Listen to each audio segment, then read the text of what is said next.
There's no joy without pain. There's no sunshine without rain. You need up and down. This is how the world works.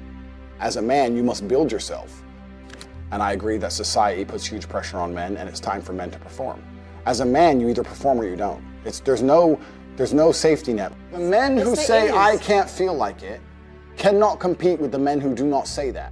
And it is player versus player. The man who goes to the gym every single day, regardless of how he feels, will always beat the man who goes to the gym when he feels like going to the gym. And it's player versus player. A good man controls himself. I have absolute self-control.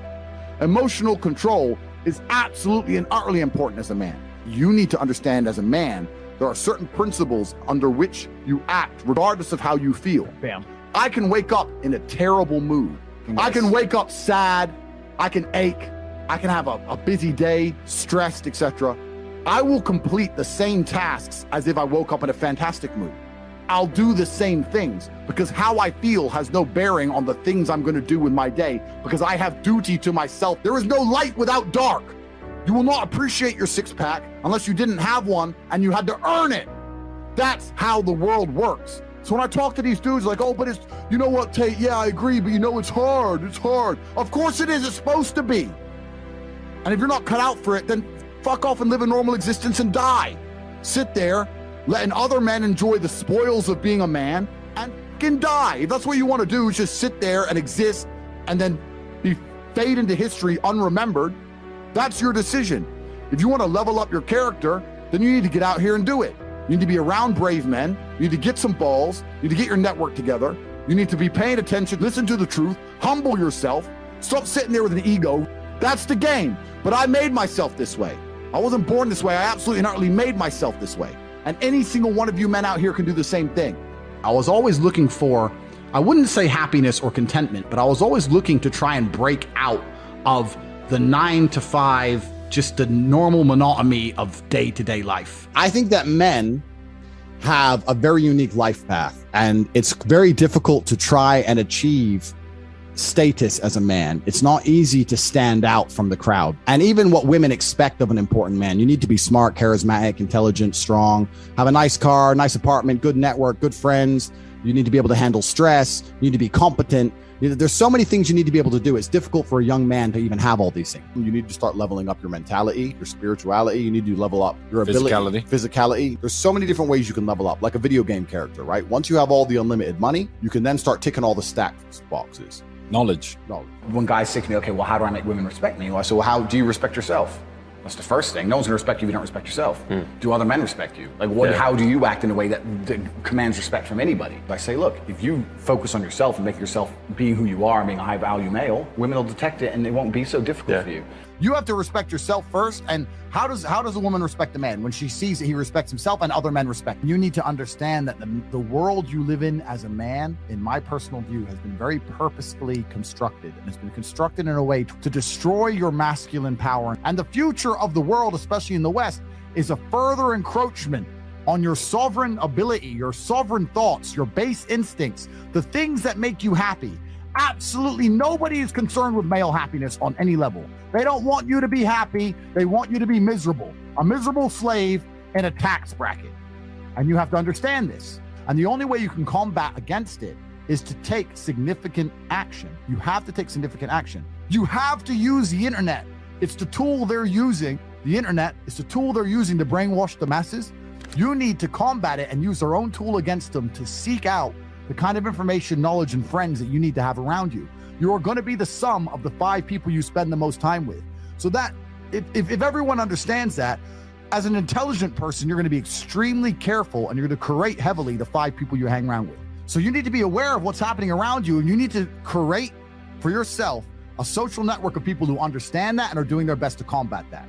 That is the most basic imperative of the masculine frame, which has been destroyed in real time. They are trying to convince you that you should act how you feel. You should show more of your feelings. If you feel this way, you should show it. If you want to cry, cry. Look, I have no problem with guys crying. What I'm saying is the reason they're trying to bring out emotionality in you is most of the time you don't feel like doing the things you're supposed to do. But the true masculine frame throughout history was doing the things they didn't want to do, but they knew they had to do because they had honor and duty. When you remove self-control from men, not only do you get emasculated weak men, but what you also get is very dangerous men. There are actually far less genuinely high-value men than there are pretty girls. You can go to any club in any country in the world. I've been to 72 countries. You can go to any club in any country in the world and see pretty girls. If you're gonna find a young, in shape, smart, tall, intelligent, rich man, it's extremely difficult to find. And that man has options. He has more options than a beautiful girl. And I'll tell you something. There's always been a large proportion of men in the world who made the choice to stay where they are. And life for them wasn't that bad. But as we reach the future and as time goes on, you're gonna notice now that the people who don't chase having a masculine network, if they're not gonna be excellent upon themselves and they're not gonna be plugged into a serious circle of achievers, their life's gonna become terrible. You could just be a normal dude and your life really wasn't that bad. But now we live in a situation where you just can't just be a normal dude anymore. Being a normal dude is no longer an option. So as a man, you have to be doing something to try and improve your status. There's lots of different ways to do it, right? But if you're a man with truly no status in society, now it's hard. Yeah. It's really hard. So you have to understand that as a man, you got to gear your life in a certain way. One of the easiest ways to get status is who you know, right? A lot of it's networking, and if you know the right people, you can get some status, at least off of them, to some degree. Every single man on earth with enough work can become one. That's the counter side, right? So there is hope at the end of the tunnel, but you gotta get up and do it. You know what I truly think a high-value man is? Okay, it's a few things, right? So there's the obvious evolutionary triggers. The easiest way to be a high-value man is a man who's capable of violence. If you look at it from a biological trigger, it doesn't matter if he's got muscles or he's big or he's tall or whatever. Women understand from a biological perspective, they like a man who can fight. Yeah. It doesn't matter if your man had money, a Ferrari, everything, but if you knew for a fact, if any dude stepped to him, he'd get sparked, you wouldn't want it, right? So that's the first thing.